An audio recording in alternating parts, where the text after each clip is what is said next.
Olá, é quarta-feira, vídeo parte 3 do Lava Pés. Neste vídeo, nós temos três elementos principais. O primeiro ali é o mistério da traição ou do traidor. Primeiro Pedro, primeiro Judas, desculpe, depois Pedro e depois a questão referente ali o fechamento em relação à purificação. Nesse texto, Jesus aparece no Evangelho de São João, perturbado, né, ou angustiado, né, com uma certa perturbação, três vezes. A primeira é diante de Lázaro, tá, ali da morte de Lázaro. A segunda, quando ele está para entrar em Jerusalém, ali, perto do Monte das Oliveiras, em que ele olha Jerusalém e fica angustiado, até chora, né? E o terceiro é no lava-pés, diante da questão do traidor. E quando ele fala, Jesus coloca ali o relato da traição, deixa os discípulos angustiados. Eles começam a ficar ali pensando, angustiados, quem realmente é o traidor. Né? Tem outras questões, outros elementos ali que o texto traz, que o Papa traz, mas eu não vou falar aqui por conta do tempo. E é muito interessante observar que os discípulos ficam perdidos, ou então até perplexos. E esse texto, que está em João capítulo 13, e esses textos da traição, está ligado aqui, para você dar uma lida posteriormente, associar ao Salmo capítulo 41, versículo 10, e o Salmo 55, 14. Mas o que representa ali naquele momento Jesus? Jesus está compreendendo o que está acontecendo ali, conforme o Salmo. E os discípulos estão ali meio que preocupados ali, quem vai ser o traidor, quem vai trair. Estão meio alheios. E Jesus ali está meio que solitário. Tá? Ele está sozinho ali, compreendendo as coisas. E diante da incompreensão dos discípulos, Jesus fica solitário. Tá? Depois vai haver uma outra palavra que faz a gente refletir também bastante, que é a palavra trogen, quer dizer, comer, que está associado também à Eucaristia ali, no João capítulo 6, versículos 54 e 56, Jesus fala, né? Quem come da minha carne, bebe do meu sangue, permanece em mim, e eu nele, eu restarei no último dia. Esta traição que acontece ali em Judas, aquele que molha o pão e come com ele, esta Eucaristia, ela é a traição de todos os tempos também. Jesus experimenta tudo isso ali. E quantos de nós estamos sacrificando o Cristo de novo em tantas liturgias aí, loucas, de pessoas doentes, e tem inventado bobagens na liturgia, né? E que tem ferido, tem traído Jesus, ou deixado Cristo, deixado a Eucaristia por outras coisas, deixado a verdade da fé por outras coisas. Tá? E aqui temos a figura de Judas.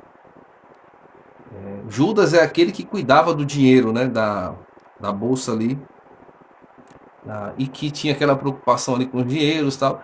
E depois o Papa faz uma meditação muito interessante sobre a figura de Judas. Vou ler aqui o texto especificamente. Abre aspas. Entretanto, a luz vinda de Jesus, que caíra na alma de Judas, não se tinha apagado totalmente. Judas comungou ali, tá? Há um primeiro passo rumo à conversão. Pequei. Tá? Diz ele aos mandantes: procura salvar Jesus devolvendo o dinheiro. Jesus, depois que Jesus entrega a Jesus, ele tenta resolver a questão. Tá? Tá em Mateus capítulo 27, versículos de 3 a 5. Tudo que é de grande e puro receberá de Jesus, que recebera de Jesus, desculpe, permanecia gravado em sua alma. E não podia esquecer, ele viu as coisas que Jesus fez, ele teve uma experiência com Cristo. Aí tem a segunda tragédia que acontece com Judas. Continua o Papa. Depois daquela traição, e já não conseguia acreditar no perdão. Olha que coisa, já não conseguia acreditar no perdão. E ouviu tantas vezes Jesus perdoando tantas pessoas. Continua. O seu arrependimento torna-se desespero. Cabe a nós pensar isso aqui, né? Agora só se vê a si mesmo e suas trevas. Já não vê a luz de Jesus. Aquela luz que pode iluminar e vencer as próprias trevas. João conclui o trecho sobre Judas, dizendo assim: tomando então um pedaço de pão, Judas saiu imediatamente. Era noite. Judas vai para fora, no sentido mais profundo, entra na noite, vai-se embora da luz para a escuridão. O poder das trevas o agarrou. Do outro lado nós temos Pedro, São Pedro aqui, que tem aquela dificuldade de aceitar os preceitos de Cristo. Porque a objeção dele no lava-pés de não querer que Jesus venha lavá-lo, né? Parece a mesma objeção que ele tem ali em Mateus capítulo 16, versículo 22, quando Jesus anuncia a morte. Que o Filho do Homem terá que sofrer, e ele chama Jesus de canto e fala, não deixe que isso te aconteça. Jesus chama ele de Satanás, né? Vai embora, Satanás, né? Porque Pedro ali estava naquela perspectiva apenas humana da coisa. Tá? E o Messias, que se declara Messias e vai morrer na cruz, parece impensado, né? Jesus tem que ali conduzir Pedro a entender essas questões, né? E é bem interessante isso. E o Papa vai trazer um diálogo aqui, uma reflexão sobre o Pedro, tá? Que é bem interessante. Que ele vai dizer assim, que Pedro, ele tem uma ação ali do martírio, de um heroísmo que ele quer utilizar a partir dele, não a partir de Deus. Porque o martírio ele não é uma ação apenas humana, ele é uma espiritualidade, ele é uma condução do espírito. Aí fala aqui, ó, tens de se desapegar do heroísmo das próprias ações e aprender a humildade do discípulo. Tá? O seu heroísmo acaba na renegação, para assegurar-se um lugar perto da fogueira no ato do palácio do sumo sacerdote.